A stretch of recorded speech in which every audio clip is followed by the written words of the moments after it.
Hi folks. Today I'm providing a primer on multi-agent reinforcement learning, otherwise known as MARL. This presentation is based upon a book entitled Multi-Agent Reinforcement Learning: Foundations and Modern Approaches by Stefano Albrecht, Filipios Christianos, and Lucas Schaefer, and this book was published in February of 2024. Let's begin. Real-world problems, the value of divide and conquer. MARL is really a strategy of divide and conquer for complex problems. Let me give you an example. Imagine that you had a single person, we'll call them an agent, who had to assemble a car. Well, if a single agent has to assemble a car, it will take exponentially more time than multiple agents assembling a car. And this is really the difference between a single agent problem and a multi-agent problem.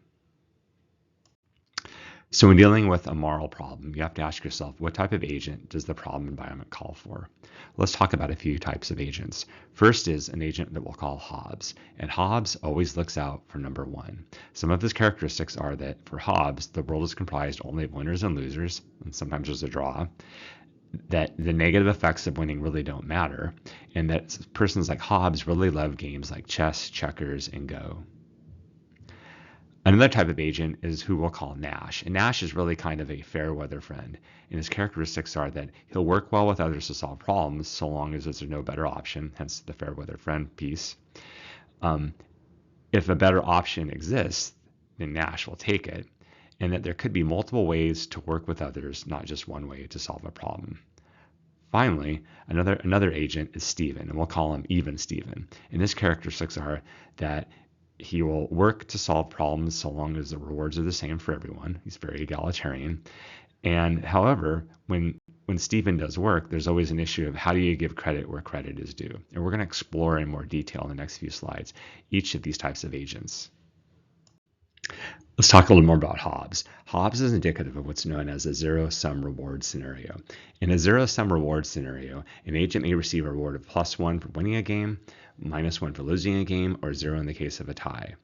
And a zero-sum rewards can be represented as the following statement, that there exists an agent I, and that the sum of the rewards for I are 1.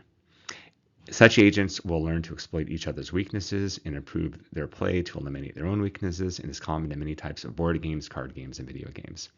One of the problems with zero-sum rewards and agents manifesting zero-sum rewards is the problems of negative externalities and conflict due to reward seeking irrespective of other agents. Put another way, agents manifesting zero-sum rewards will seek to achieve those rewards irrespective of the impact on others in the environment, including agents.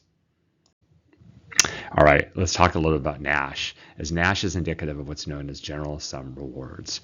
Now, a general sum rewards game is a game where the players either seek to cooperate to achieve a maximum reward or to defect if that maximum reward cannot be achieved.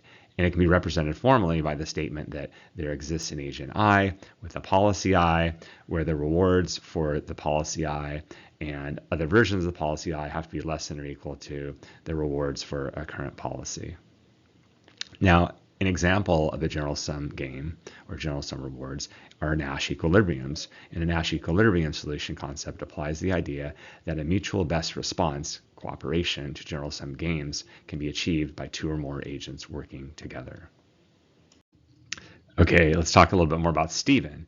Indicative of Steven is something known as common rewards or a common rewards scenario or game. In a common rewards game, all agents share the same objective.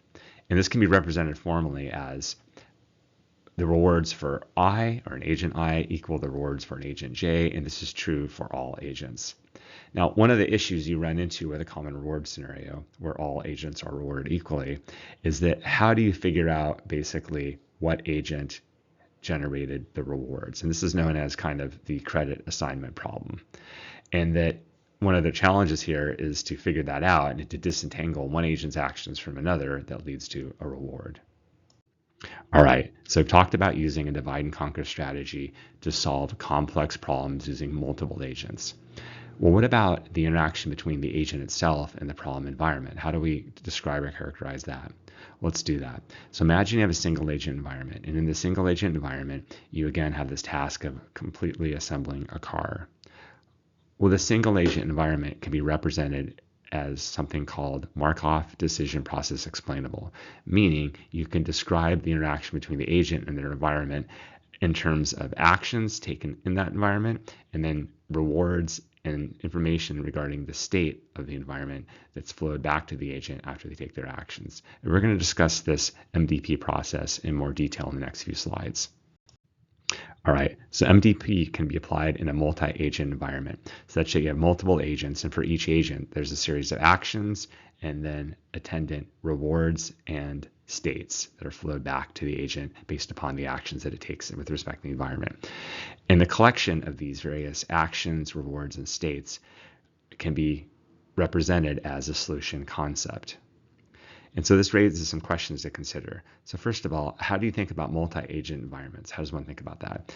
And how can you manage agents in such interactions between the agent and the environment? And how do you make predictions about the environment, namely predictions related to the states, actions, and rewards? We're going to cover this in the next few slides.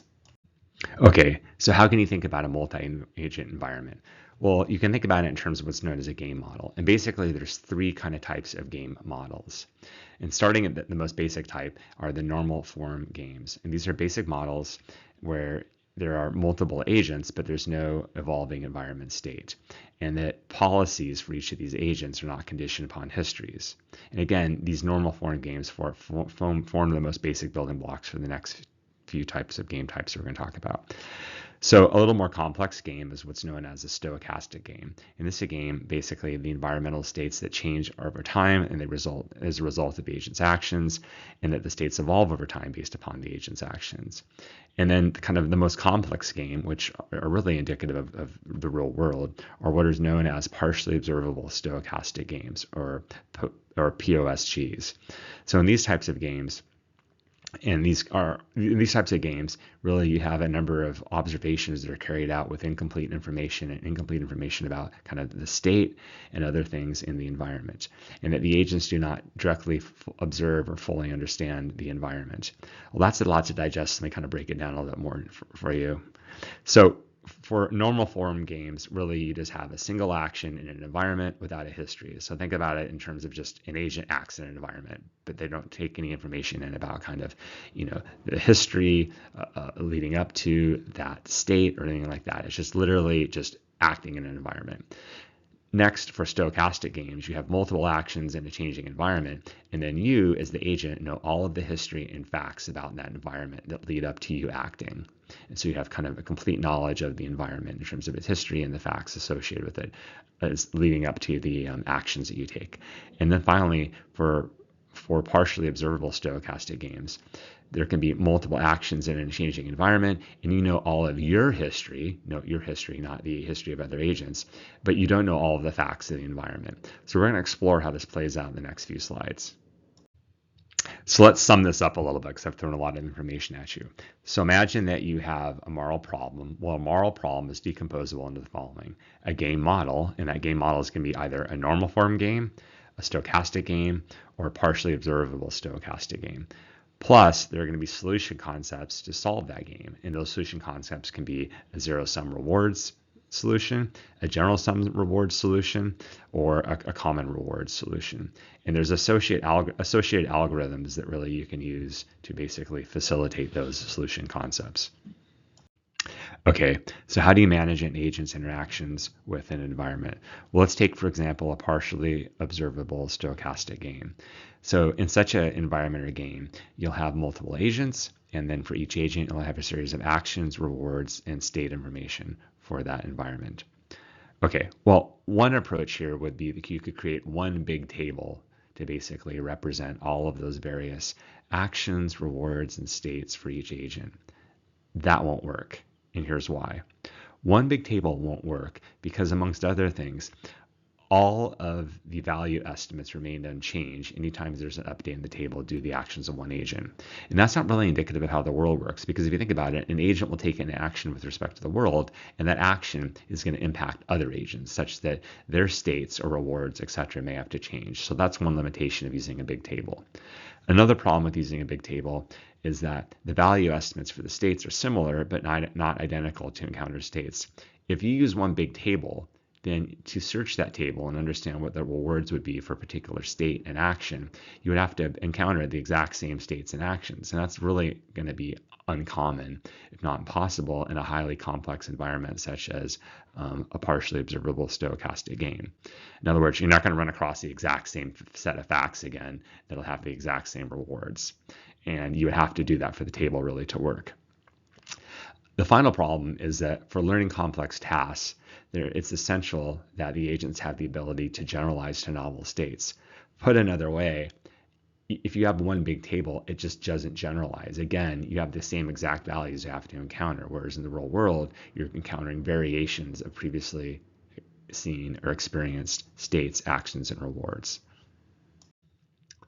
In addition to the complexities associated with a partially observable stochastic game that you have to overcome, another problem you have to overcome with multi-agent scenarios and where there's agent-agent interactions is what's called the problem of non-stationarity. And you can really kind of think about this as agent groupthink. So what happens here really is that when you have a bunch of agents that are all trying to learn, similar environments, they'll all kind of adapt to the same kind of changing policies of other agents. So they'll adapt in response to the actions of other agents and in turn change their policies. And this really results in a scenario where all of the agents' policies kind of co-adapt over time until they converge to, say, for example, a Nash equilibrium, where there's an equal probability that all the agents choose the same actions.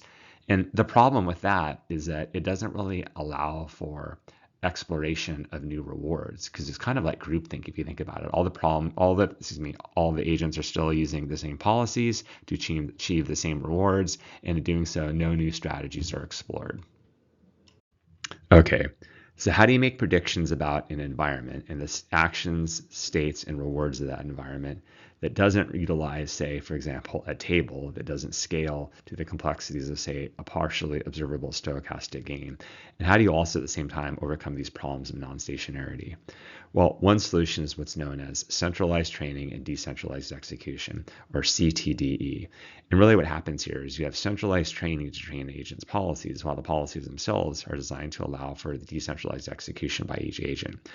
So one advantage of this is that you may have shared local information between the agents to update their policies, but each agent's policy itself only requires that it observe basically local observations to select actions. So you don't have the groupthink really, because each agent is executing its own policy based upon its own observations. And that an advantage of CTDE, is that you can use it to mitigate the effects of non-stationarity, because again, agents are able to execute their policies in a decentralized manner. We'll get an example of this in the next slide. All right, an example of CTDE is a MARL Actor-Critic Network. Well, what is that? Well, imagine that we have basically multiple agents, again, seeking to work together to assemble a car. Well, what you're going to have here basically then is you're going to have two networks as a part of this CTDE solution in the form of an actor-critic network. And so you're going to have what's called a central critic network that is going to be basically trained on all the observations of all agents. And it's going to be taking those observations in the form of states and then predicting rewards. And it'll continuously do that. And then as a derivative of that, you're also going to train what's called an actor network. And the actor network is just a network where you take states and then you pass in states, and then you get out actions, and you basically train up then what is a policy network based upon these states and actions.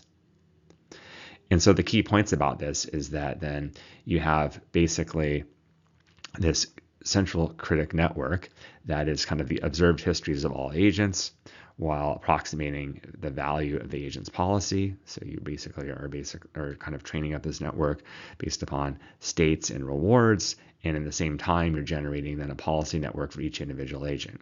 And so once the training is done, then what'll happen is that you'll just basically utilize the actor network, such that you'll just have each agent which will basically go and seek to basically achieve its rewards by not relying, however, upon the actions or observations of others. It'll just basically, based upon its own observations, seek to facilitate states and then actions, which will ultimately lead to rewards.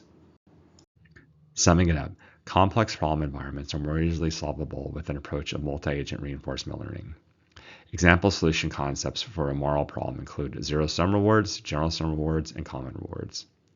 Example game models, otherwise known as problem environments, include normal form, stochastic, and partially observable stochastic games, where normal form is a building block of all other models. Partially observable stochastic games, aka the real world, are so complex that the state's action rewards of all agents cannot be tracked using a table, and table cannot generalize to previously unseen states, actions, and rewards. Deep learning in the form of an actor-critic MARL algorithm can be used to manage and predict solutions in a MARL partially observable stochastic model where all agents are trained together but execute separately as part of a centralized training and decentralized execution solution concept. I hope you've enjoyed this presentation.